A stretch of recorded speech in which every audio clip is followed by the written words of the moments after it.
15 বছর ধরে ভয় ও আতঙ্কের মধ্যে দিয়ে জীবনের ঝুঁকি নিয়ে মাথার উপর ছাদহীন ও জরাজীর্ণ জীবনেই চলছে অঙ্গনওয়াড়ি কেন্দ্র। জঙ্গলের মাঝে পরিত্যক্ত ভুতুরে বাড়িতে ঠাঁই জঙ্গল মহলের এক সময়ের মাও অধ্যুষিত বান্দোয়ানের কুমড়া গ্রাম পঞ্চায়েতের পারডা গ্রামের অঙ্গনওয়াড়ি কেন্দ্রের। দীর্ঘ 15 বছর ধরে শিশু আলয়ে ছাউনি না থাকায় রোদ শীত বর্ষার বারান্দায় চলছে শিশু ও গর্ভবতী মায়েদের মিড ডে মিলের রান্নার কাজ।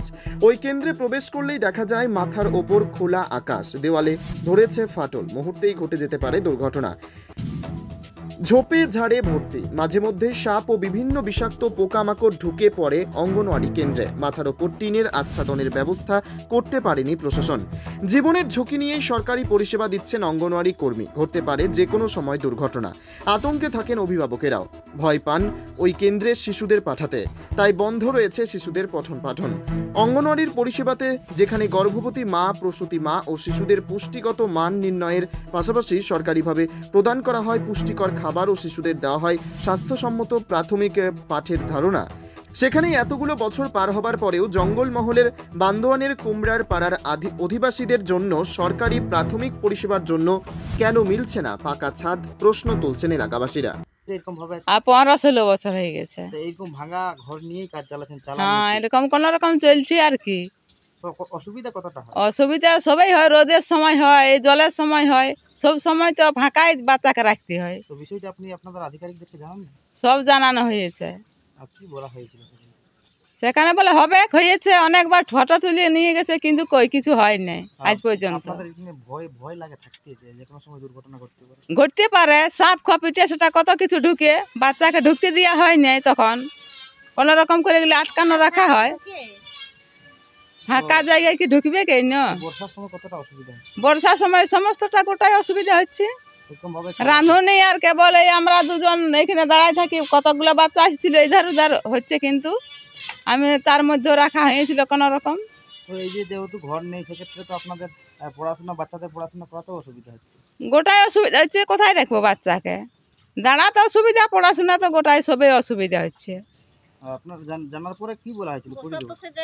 হ্যাঁ, কি বলা, ওরা বলে হবে, এইবারে হবে, কাশি ছিল, ফটো করে নিয়ে গেছে, অনেক কিছু করেছে, কিন্তু তা হয় না। 14-15 বছর পেরিয়ে গেল। হ্যাঁ। কি নাম আপনার? আমার নাম মালতী মাহাতো। আইসিডিএস ভগ্ন দশা রয়েছে, কতটা অসুবিধা হয় আপনাদের বাচ্চাদেরকে পাঠাতে? অসুবিধা আমাদের পুরাই অসুবিধা। এই যে ঘরের কোনো ঠিক নাই, ধরো চান নাই, এই বর্ষার দিনে অসুবিধা, তারপরে যে ঝুড় ঝাড় পোকামাকড় এইসব, এই জন্য আমাদের এটা অসুবিধা। বাচ্চাকে একটু অসাহস জানায়, ভয় লাগে বাচ্চা? হ্যাঁ, ভয় লাগে। আর কোনো মুহূর্তে তো দুর্ঘটনা, বৃষ্টি ঝড় বৃষ্টির মাঝে দুর্ঘটনা ঘটতে পারে, দেওয়াল পড়েও যেতে পারে। হ্যাঁ, ও তো পড়বে কি, বৃষ্টি বড় বড় দেয়াল গুলা পড়ছে, এতে পড়বে কি। সেক্ষেত্রে আপনাদের একটা ভয় আতঙ্কের মধ্যে আপনারা বাচ্চাটাকে পাঠান কি? হ্যাঁ। তো আপনারা কি চাইছেন, এটা নির্মাণ করা হোক নতুন? হ্যাঁ, না, এটা তো করতে হবে কি, ধরো এটা না করলে আমরা বাচ্চাকে শিক্ষা দীক্ষা দিব কোথা থেকে? এসে খাবারটা নিয়ে যাচ্ছে, পড়াশোনা হচ্ছে না। না, কি করে হবে? বসার জায়গা কোথায়?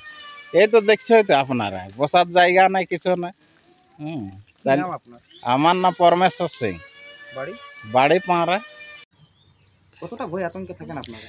অনেকে ভয় আতঙ্ক, ছেলেগুলা এসে বসবে কোথায়, বসার জায়গা না, জল পড়বে। সেক্ষেত্রে আপনারা কি বাচ্চাটাকে পাঠান? মাঝে মধ্যে রোদ দিলে পাঠায়, না তো মেঘ ঝড় হলে কোথায় পাঠাবে? আসছে তখন খেচড়িটা নিয়ে যায়, বসার জায়গা না হলে, পড়াশোনা না হলে। পড়াশোনাও তো অসুবিধা হচ্ছে আপনাদের বাচ্চাদের? হ্যাঁ, না তো পুরোটাই অসুবিধা। বৃষ্টির সময় একেবারে খোলা আকাশের নিচেই বলা যেতে পারে। হ্যাঁ। আপনারা চাইছেন যে এই বিল্ডিংটা করা হোক আইসিডিএস এর পক্ষ থেকে? হ্যাঁ, করা হোক।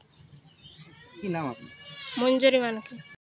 এরকম হুড়াতে সেরকম বান্দোয়ানে বেশ কয়েকটি আইসিডিএস কেন্দ্র ভগ্নদশায় অবস্থায় রয়েছে, জীবনে ঝুঁকিপূর্ণ নিয়ে তারা কাজ চালাচ্ছেন আইসিডিএস কেন্দ্র, বিষয়টা কি বলবেন?